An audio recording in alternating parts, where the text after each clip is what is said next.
নমস্কার, দ্বিতীয় দিনের ভিডিও নিয়ে চলে এলাম।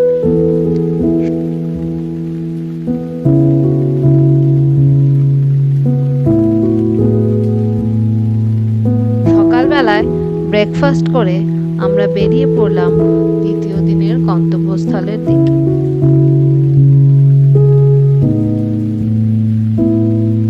সকাল 8টার মধ্যে শিলং থেকে বেরিয়ে যেতে পারলে ট্রাফিকের ঝামেলার মধ্যে পড়তে হবে না।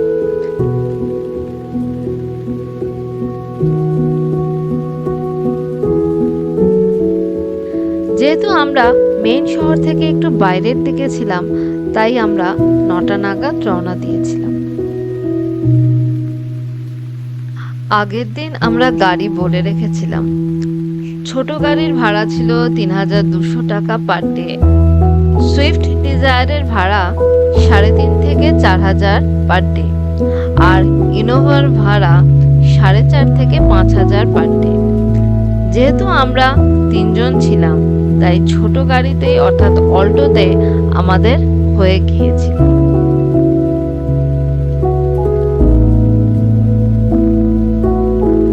দ্বিতীয় দিনে আমাদের প্রথম গন্তব্যস্থল ছিল লেইটলুম ক্যানিয়ন।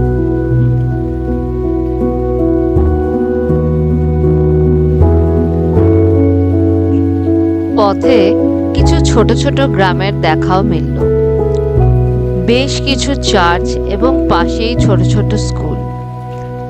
এখানকার মানুষেরা প্রধানত খ্রিস্টান ধর্মাবলম্বী, তাই মাঝে মধ্যেই চার্চ ও সিমেট্রির দেখা পাওয়া যায়।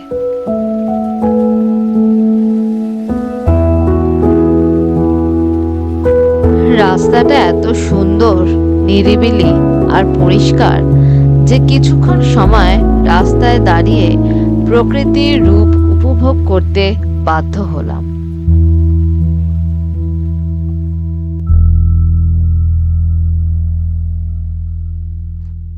গাড়ি থেকে নামার পর মনে হলো এ কোন জায়গায় এলাম, কিচ্ছু দেখা যাচ্ছে না। ড্রাইভার দাদা বললেন, এগিয়ে যান, আস্তে আস্তে চোখ সয়ে আসবে।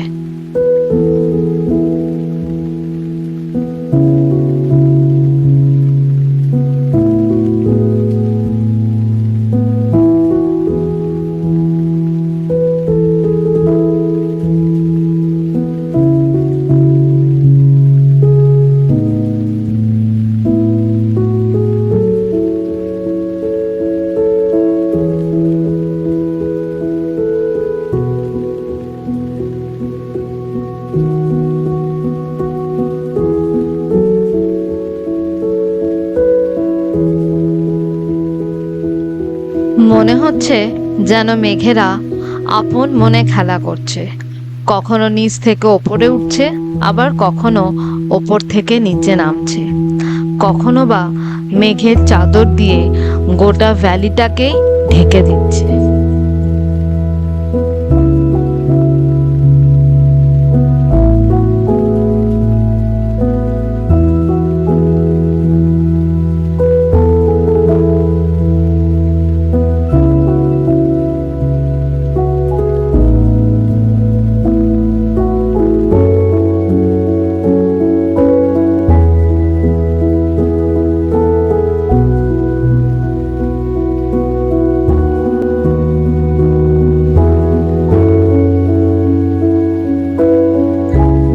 বেশ অনেকক্ষণ দাঁড়িয়ে মেঘেদের এই কাণ্ড কারখানা অবজার্ভ করছিলাম। 2 মিনিট আগেই যে জায়গাটা পরিষ্কার দেখা যাচ্ছিল, সেটাই পরে আর দেখা যাচ্ছে না।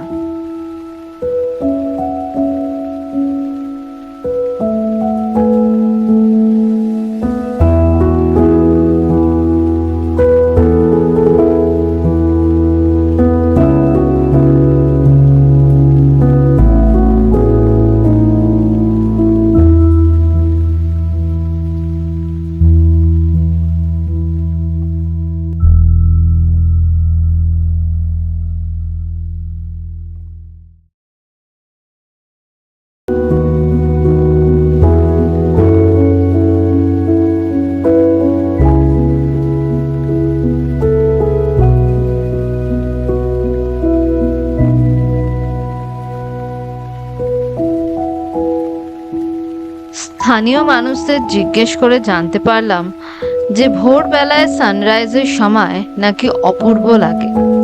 বেলা বাড়ার সঙ্গে সঙ্গে মেঘেদের আধিপত্য শুরু হয়ে যায়। কপাল ভালো থাকলে ভোরবেলা মেঘেদের মাঝে সূর্যোদয় দেখতে ভালোই লাগবে।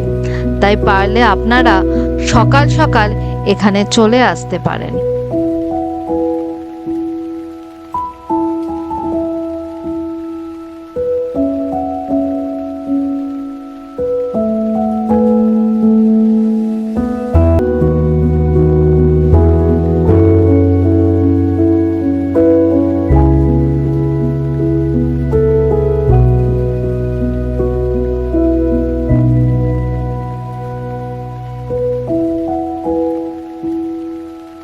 রাস্তা কিছু খুঁজে পাচ্ছিলাম না, তাই আগের লোকেদের ফলো করে গাড়ির কাছে এসে পৌঁছলাম।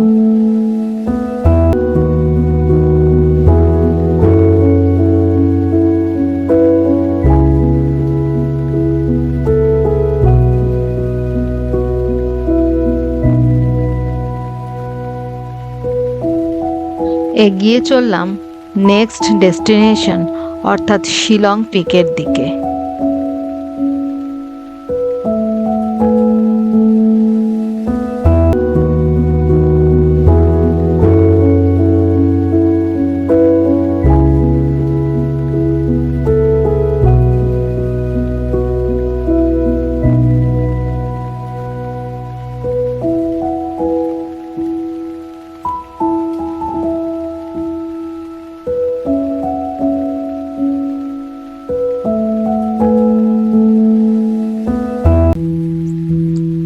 ওয়াচ টাওয়ার থেকে শিলং শহরটার সুন্দর ভিউ পাওয়া যায়।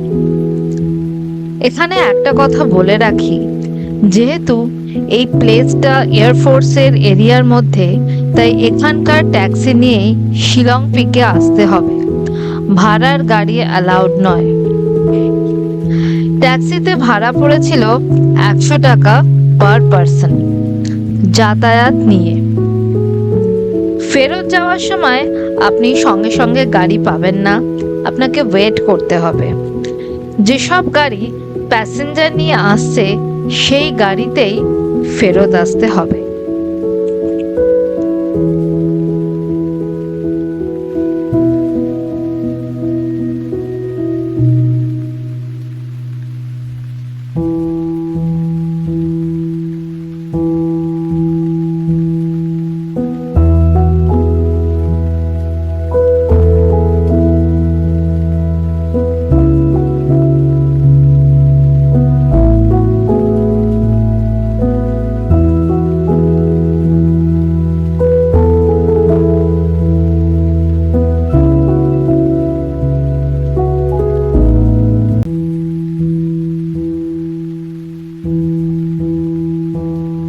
সবাই এখানে খাসি লোকাল ড্রেস পরে ফটো তুলছিল, আমরাও কিছু ফটো তুললাম।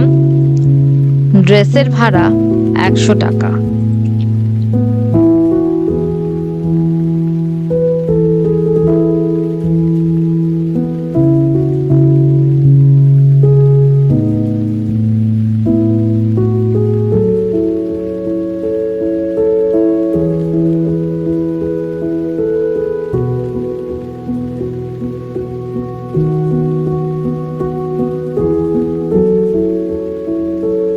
কিছুক্ষণ সময় কাটিয়ে রওনা হলাম পরের ডেস্টিনেশন অর্থাৎ সেক্রেট ফরেস্টের উদ্দেশ্যে।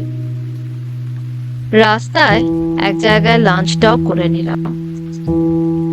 পাহাড়ি জায়গায় সাধারণত মোমো বা ম্যাগির চলটা বেশি, কিন্তু এখানে মোমো কোথাও পেলাম না, বরং এখানে থালির চল বেশি।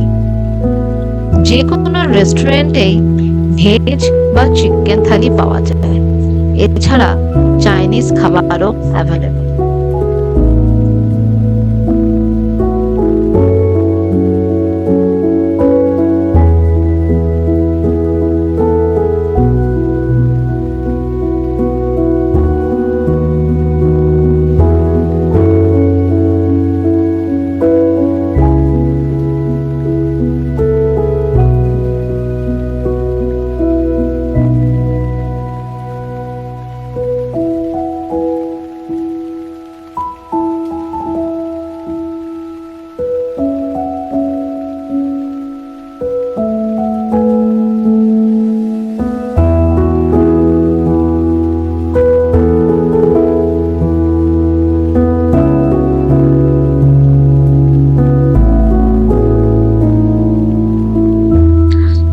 এখানে কাউন্টারে টাকা জমা দিতে হবে, তার মধ্যে গাইডের চার্জ ইনক্লুডেড।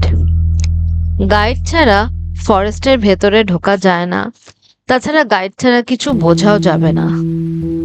এই ফরেস্টের বৈশিষ্ট্য হলো এখান থেকে কিছু নেওয়া যায় না, নিচে পড়ে থাকা শুকনো পাতা পর্যন্ত নিয়ে বেরোনো যাবে না। ফরেস্টের ভিতর সব জায়গায় ফটো বা ভিডিও তোলা বারণ। ফটো তোলার আগে গাইডকে জিজ্ঞেস করে নিতে পারেন। ভেতরে অনেক রুদ্রাক্ষের গাছ আছে, নিচেও অনেক রুদ্রাক্ষের ফল পড়ে থাকে, কিন্তু কিছু নেওয়া যাবে না। ফরেস্টের বাইরে ওদের কাউন্টার আছে, ওখান থেকে কিনতে পারেন, তবে দাম বেশি। কারোর যদি ইচ্ছে থাকে রুদ্রাক্ষ কেনার, রামকৃষ্ণ মিশন থেকে নিতে পারেন, দাম কম ও সার্টিফাইড।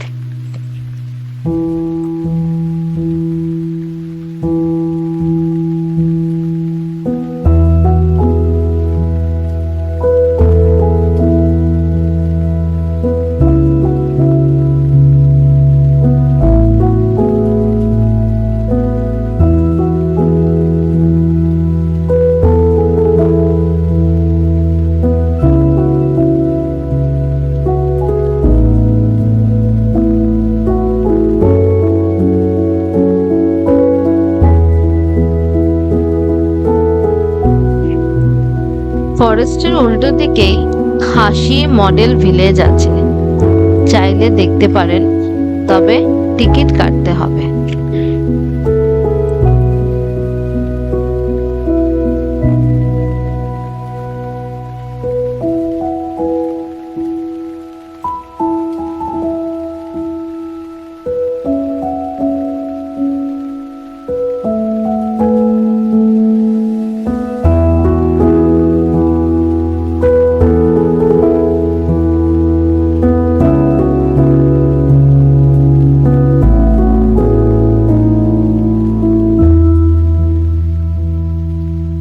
এবার আমরা চললাম এয়ারফোর্স মিউজিয়ামের উদ্দেশ্যে। আমরা যে সময় গিয়েছিলাম সে সময় রাস্তায় কাজ হচ্ছিল, তাই রাস্তার অবস্থা খুব খারাপ ছিল, আর গাড়িও খুব স্লো মুভ করছিল।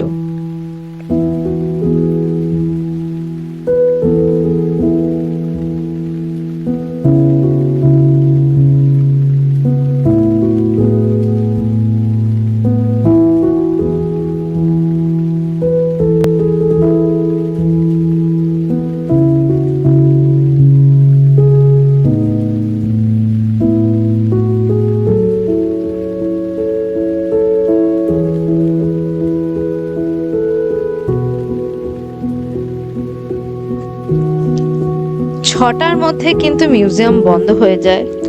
ঢোকার সময় আইডি প্রুফ জমা দিতে হয়। মিউজিয়ামের সব জায়গায় ছবি তোলা যায় না, যেটুকু আমরা তুলতে পেরেছি তাই শেয়ার করলাম, অবশ্যই পারমিশন নিয়ে।